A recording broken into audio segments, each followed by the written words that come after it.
పెద్ద పాపకి tetralogy of follow, హార్ట్లో 4 రకాలైన ఇబ్బందులు ఉంటాయి. నేను ఒక రోజు కారు తోలుకుంటూ బయటకు వచ్చి గట్టిగా రోడ్డు మీద నిలబడుకుని అరుస్తున్నాను, ఎందుకంటే ఆ ఒత్తిడి తట్టుకోలేక. నేను నీ కోసం నువ్వు చెప్పావని చెప్పి నార్త్ ఇండియాకి వచ్చి ఇక్కడ పరిచయం చేస్తుంటే నా బిడ్డకి ఇలా చేస్తావా నువ్వు? నా క్వశ్చన్ సేమ్ హబక్కు క్వశ్చనే, నా బిడ్డకి ఇలా చేస్తావా, ఆమెను ఇలా చేస్తావా?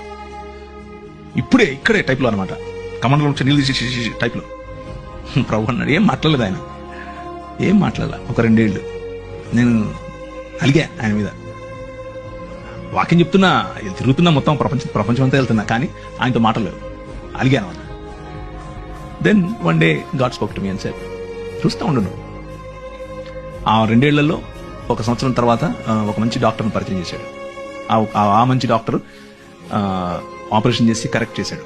కరెక్షన్ అయిపోయిన తర్వాత ఆమె she is just like any other normal child, no difference.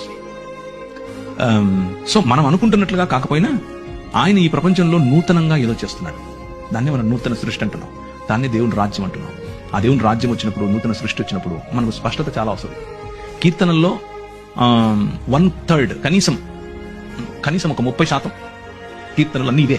ఏంది ఇలా అయిపోతుంది, రాత్రిపూట తలగడంతా తడిచిపోతుంది, అయినా నువ్వు చూడవా, నువ్వు వినవా, నువ్వు కలుగు చేసుకోవా అనేవే కీర్తనలు.